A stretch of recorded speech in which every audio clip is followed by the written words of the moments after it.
चलिए दोस्तों, आपका मोस्ट वेलकम हमारे चैनल में। तो क्या हाल चाल है जनाब? बढ़िया, उम्मीद करता हूँ कि सब खैरियत से होंगे। दोस्तों, विश्व के इतिहास में 13वीं सदी शायद सबसे ज्यादा खूनी सदी रही होगी। ये वो सदी थी जिसमें मंगोलों का कहर चीन से लेकर रूस तक और फिर बगदाद और पोलैंड तक बरपा।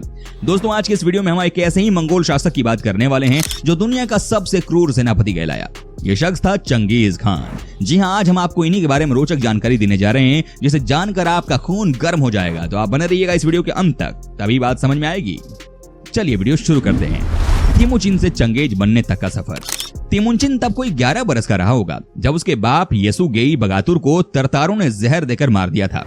तिमुचिन जान गया था कि अगर उसे और उसकी मां को जिंदा रहना है तो बाकी की मंगोल खानाबदोश जातियों से गठजोड़ करके रहने होंगे।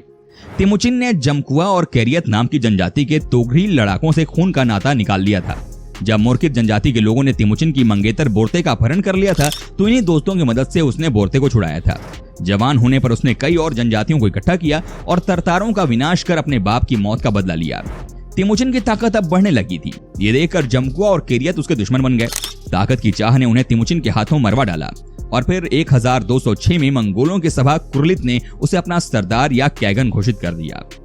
मंगोलों के इतिहास पर सबसे मौलिक किताब a secret history of Mongol में इस घटना का जिक्र कुछ यूं है। और फिर जब तंबुओं में रहने वाली सारी जनजातियां एक ताकत के साए तले आ गईं, उस साल ओनोन नदी के किनारे सफेद झंडे के नीचे उन्होंने चंगेज यानी तिमुचिन को कैगन के खिताब से नवाज दिया। यही कैगन बिगड़कर बाद में खान लफ्ज बन गया और इस तरह तिमुचिन चंगेज खान कहलाया। चंगेज के राजा बनने की उम्र को लेकर इतिहासकारों में कुछ मतभेद है। जवाहरलाल नेहरू उसे तब 51 वर्ष का मानते हैं। माइक एडवर्ड्स उसे 40 साल का। ज्यादा मत नेहरू के अनुमान के साथ ही हैं। 51 की उम्र वो होती है जब आदमी जीवन में कुछ स्थिरता और शांति की इच्छा रखता है। ये उम्र सेनापति बनने की तो कतई नहीं हो सकती है। सिकंदर तो 32 की उम्र में महान होकर इस दुनिया से विदा भी हो गया था। जब अकबर गद्दी नशी हुआ था तो वो महज 12 साल का था। अशोक ने भी कलिंग पर कम उम्र में ही चढ़ाई कर डाली थी। 51 की उम्र में चंगेज ने दुनिया का सबसे बड़ा साम्राज्य खड़ा कर लिया, जो सिर्फ इंग्लैंड की महारानी के साम्राज्य से थोड़ा ही कम था। चंगेज की दुनिया पर फतेह। ये इत्तेफाकी रहा कि हिंदुस्तान इस कहर से बच गया, पर आप कल्पना कर सकते हैं कि ये सब यूरेशिया के लोगों के लिए किसी प्राकृतिक आपदा जैसा रहा होगा। मानो जैसे कोई ज्वालामुखी फट गया हो, जैसे कोई भूकंप आया हो, जिसके सामने इंसान कुछ नहीं कर सकता। चंगेज के घोड़े पूरी एशिया और यूरोप के ज्यादातर भाग को रौंद रहे थे। सबसे पहले वो मंगोल के पूर्व में गया, जहां उसने चीन के किन साम्राज्यों को खत्म कर डाला। फिर उसने कोरिया जीत लिया। दक्षिण के सुंग साम्राज्य, जिसने उसकी इन जंगों में मदद की थी, उसको भी उसने तहस नहस कर डाला। बाद में चंगेज खान ने तिब्बत के तंगुतों को भी हरा दिया।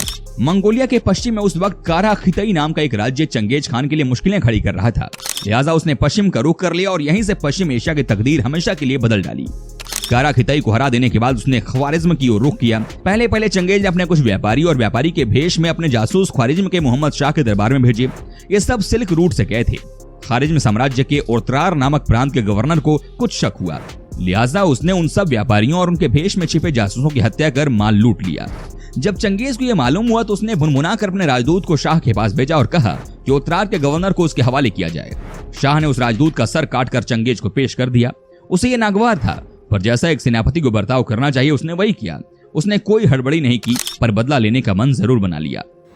अच्छा दोस्तों, वीडियो में आगे बढ़ने से पहले जरा बताइए ना कि आप हमारा वीडियो कहां से टकटकी लगाकर देख रहे हैं जनाब? बताइए जरा। बता रहे हैं? अरे वाह, क्या बात है। चलिए वीडियो में आगे बढ़ते हैं। चंगेज की सफलता के कारण।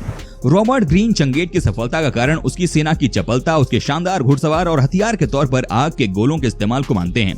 ग्रीन ख्वारिज्म पर चंगेज की फतह को चीनी जंग की धीरे धीरे तेज रणनीति का अंजाम मानते हैं। वहीं नेहरू ने उसके अनुशासन के साथ साथ उसकी हल्की और तेजी से काम करने वाली उसकी सेना को इस कामयाबी की वजह माना है। चंगेज का लाव लश्कर हल्काई होता था, बर्बरता। चंगेज खान जहां भी गया उसने तबाही का ऐसा मंजर खड़ा किया कि बाद के राजा उसके खिलाफ सिर नहीं उठा सकते थे। वो खानाबदोश जिंदगी का रहनुमा था। उसे शहरों और उनकी जिंदगी से कोई लगाव न था, इसीलिए उसने शहर के शहर तबाह कर डाले। चंगेज खान का मजहब। चंगेज का मजहबों के प्रति रवैया एक जैसा था। उसकी सेना में बौद्ध, मुसलमान सब धर्मों को मानने वाले थे। उसने किसी एक मजहब को नहीं अपनाया। नेहरू लिखते हैं कि जब मंगोलों की ताकत बेहद बढ़ गई थी तो वेटिकन के पादरियों ने उन्हें ईसाई बनाने की कोशिश की। चंगेज नाम के पीछे खान का मतलब ये नहीं था कि वो मुसलमान था। चंगेज शिमनिज्म धर्म का अनुयायी था। ये धर्म मंगोलिया, साइबेरिया आदि इलाकों में प्रचलित है। वेसिली येन या कमलेश्वर जैसे महान साहित्यकार यही समझाते आए हैं कि किसी एक खास मजहब की इंसानियत के प्रति दुश्मनी नहीं है और ये बर्बरता मजहबी नहीं बल्कि सियासी है।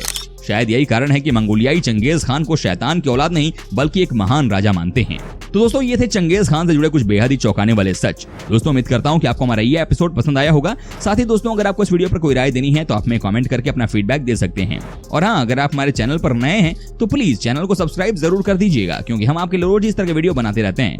दोस्तों अपना ख्याल रखिएगा, मिलेंगे अगले एपिसोड में, तब तक के लिए take care and bye bye.